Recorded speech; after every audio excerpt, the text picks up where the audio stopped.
Hello, and welcome to Northern Moraine, a water reclamation district located in the northwest suburbs of Chicago. Our district was established under the Sanitary District Act of 1917 and has been in operation since 1978. We currently serve the communities of Island Lake, Blakemore, and Port Barrington. We are excited to have you here today to learn more about our facilities and their operations. Here at Northern Moraine, we are responsible for operating and maintaining 23 lift stations and over 70 miles of sanitary sewer main.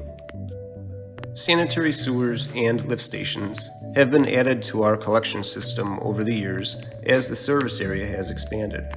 In addition to the 23 lift stations in our collection system, Northern Moraine is also responsible for over 200 sanitary sewer pumps.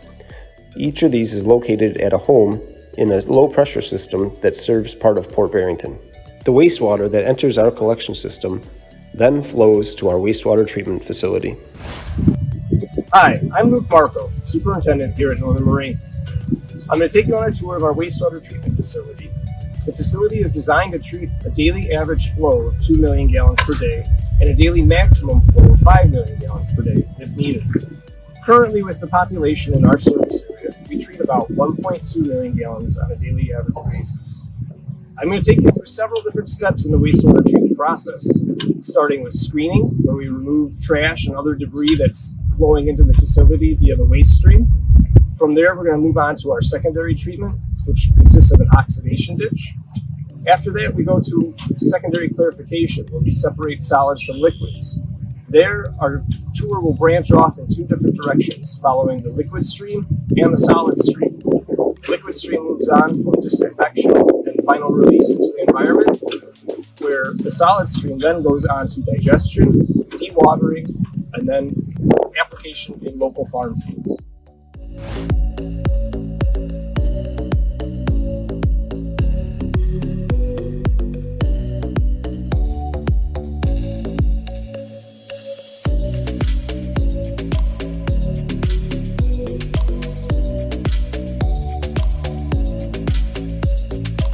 Here at the headworks, the raw influent must pass through a grinder followed by screening before it goes on to our oxidation ditch.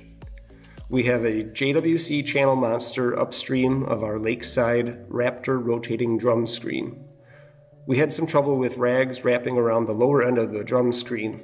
That prompted us to install the channel monster. This setup will be utilized as a septic receiving side stream in the future. We have plans to install a Headworks MS2 bar screen in the position next to the Raptor drum screen.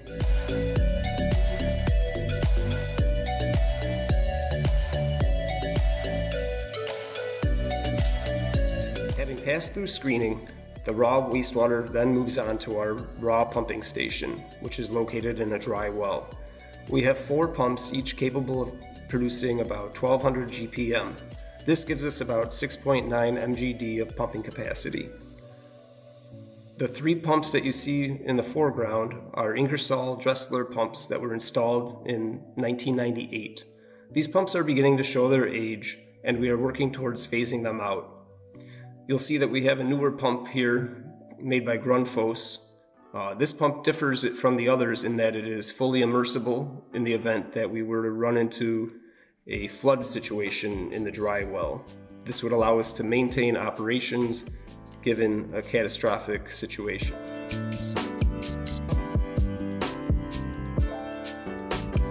Having passed through the raw pumps, we follow the wastewater here, our oxidation ditch. This ditch consists of 2 rings and is part of an activated sludge treatment process. It's actually the heart of the treatment plant here at Northern Moraine. Let's take a look at the oxidation ditch from a different perspective. Here you can see the 2 rings that I described. Raw wastewater is pumped to the outer ring. Here it is mixed with activated sludge. Activated sludge comes from a collection tank further downstream. We'll go into that later. But the activated sludge consists of concentrated solids. In these solids are numerous bacteria. Going through the collection process, they have consumed much of the waste that was available to them. Now they are ravenous and hungry, and when they see that raw wastewater entering the oxidation ditch, they are ready to start consuming it and breaking down the waste contained within. The oxidation ditch is mixed by 4 aerators. These are the white covers that you see extending across the ditch. On these aerators, there are vertical discs mounted. As they rotate, they're both mixing the contents of the ditch and providing dissolved oxygen to the bacteria. The bacteria we utilize here are called aerobes, meaning they use oxygen to metabolize their food. As they break down the waste, they're breaking down things such as BOD, ammonia nitrogen, and phosphorus. However, they need a little help with the phosphorus. The phosphorus is treated via chemical addition. We'll go into that later, but let's go back to the BOD. BOD, or biochemical oxygen demand, is a measurement of how much oxygen would be depleted by bacteria breaking down waste in water. So it gives you an idea of what the strength of the waste is. The other item we're breaking down is ammonia nitrogen. That's an item common in wastewater. As we break it down, the bacteria absorb it into their cell walls, and it becomes a valuable nutrient for use later on. Here you can see the feed point for the phosphorus chemical addition. Here in Northern Moraine, we're required to treat for phosphorus. We treat phosphorus via chemical precipitation. We have peristaltic metering pumps that are feeding an alum solution out to the oxidation ditch. There it's precipitating any dissolved phosphorus into a solid form where it will settle out in clarifiers and be removed via the solids handling process. This allows us to achieve our effluent concentration limit of 1 milligram per liter. We utilized an old belt filter press as footprint to provide chemical storage and spill containment for the storage of our alum solution. Following treatment in the oxidation ditch, wastewater then flows to one of 2 secondary clarifiers. Here in this large circular tank, there's a collection mechanism that moves along the surface of the water, and that's collecting any fats, oils, or grease that may float to the surface. Those get sent back to the headworks for reprocessing in the facility. In this tank, we're separating solids from liquids. The solids settle out to the bottom where there's a collection arm submerged below the surface of the water, and that is sending solids back to the oxidation ditch. And we're also removing some of those solids periodically, and they're going into our solids treatment process known as digestion. Following clarification in the clarifier, the clean water that flows over the weirs comes on to disinfection. Here we need to eliminate any potential pathogens and prevent them from entering the environment. We do that by disinfection with sodium hypochlorite. Sodium hypochlorite is essentially an industrial strength bleach. It's injected behind me into the chlorine contact basin. The serpentine structure of this basin allows for long detention time, meaning that water has a lot of time to react with that chlorine and killing any bacteria or other pathogens that may be present. At the far end of the chlorine contact basin, sodium bisulfite is introduced. This neutralizes any remaining chlorine because we do not want to be sending chlorine out into the environment. Having seen the chlorine contact basin outside, let's move inside here and take a look at our chemical dosing now. This is a whole new project. We've made our own chemical feed skids with fiberglass materials, stainless steel unit strut, and peristaltic chemical metering pumps. We've also installed some storage tanks with outdoor venting for fuels. Here's where we're feeding our sodium hypochlorite and then our sodium bisulfite.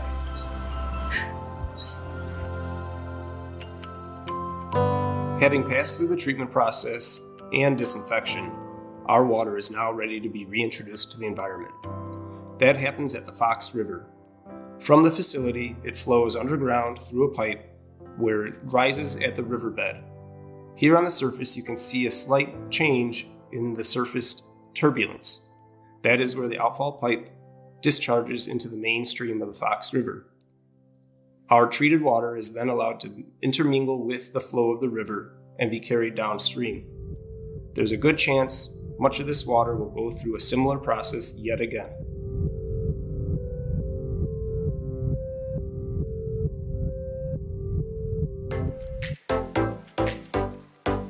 Here at Northern Moraine, we are regulated by the Illinois Environmental Protection Agency. They have issued a permit to us under the National Pollution Discharge Elimination System. According to that permit, we are required to perform regular testing of the treated wastewater or effluent, along with the sludge or biosolids that are generated at this facility. We do that in our laboratory. Our laboratory is equipped to handle most of the testing that is required of us. Here we are able to test for pH, dissolved oxygen, biochemical oxygen demand, or BOD, ammonia nitrogen, total solids, total volatile solids, total suspended solids, along with phosphorus. The other items that we are unable to test for will be sent to outside labs that have the equipment necessary to perform the testing that is required. Not only do we test to meet permit requirements, we also test to ensure that the various stages of treatment throughout the facility are performing properly. This allows us to analyze each step of the process and make sure that it is operating in as an efficient way as possible. For example, if we were to see total phosphorus levels dropping in the treated water leaving the facility, that would indicate that we can reduce our chemical feed rates for phosphorus treatment, thus offering us a savings in chemical costs. Or perhaps we see an increase in moisture content of the sludge leaving the dewatering facility. This would indicate that we need to make adjustments to our centrifuge system. Speaking of sludge, let's take a look at the solids handling treatment processes utilized here at Northern Moraine.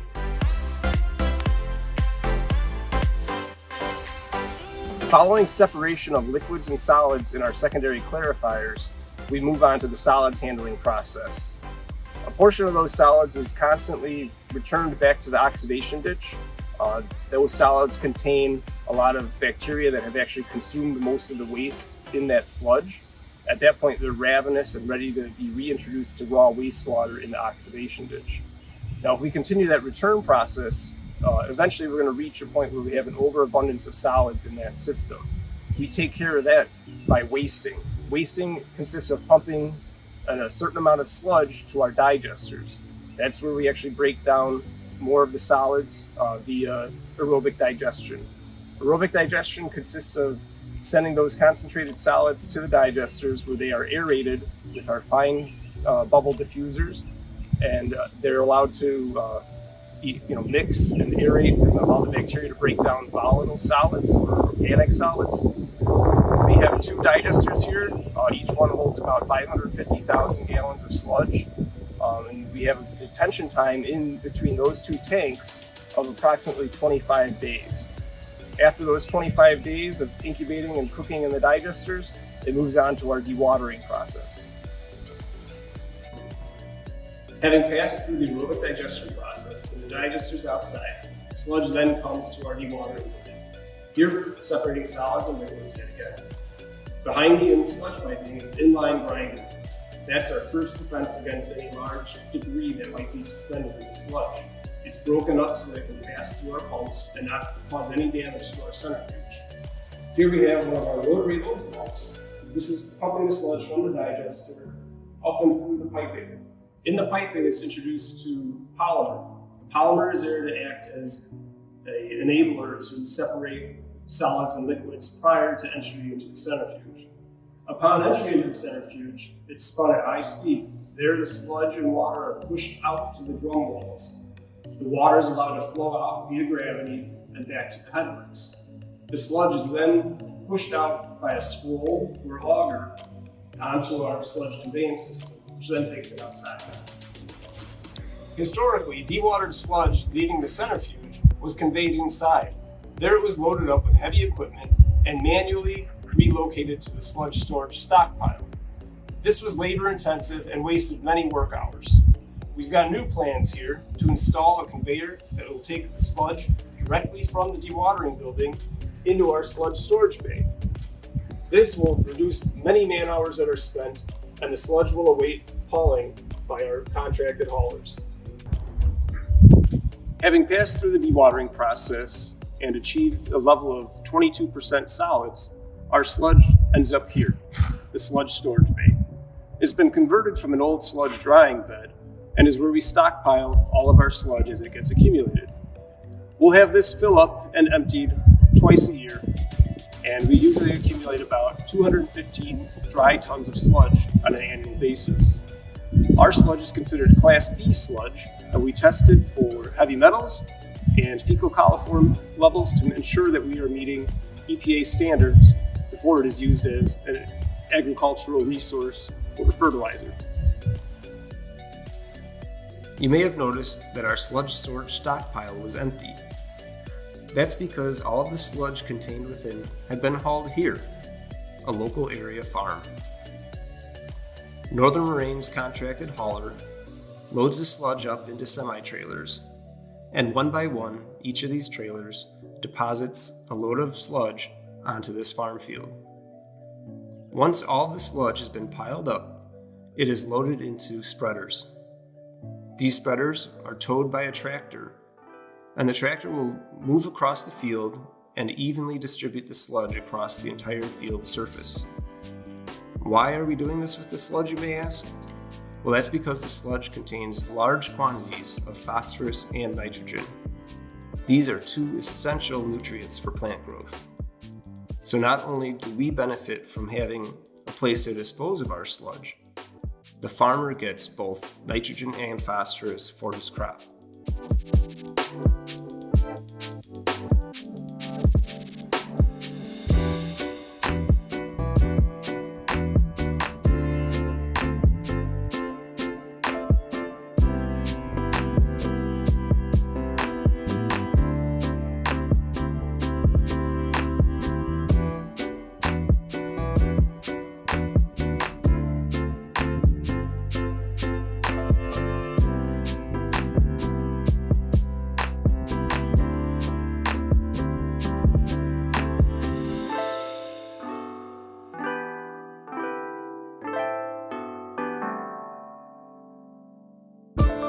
Here the tractor has reached a portion of the field that is currently being worked with.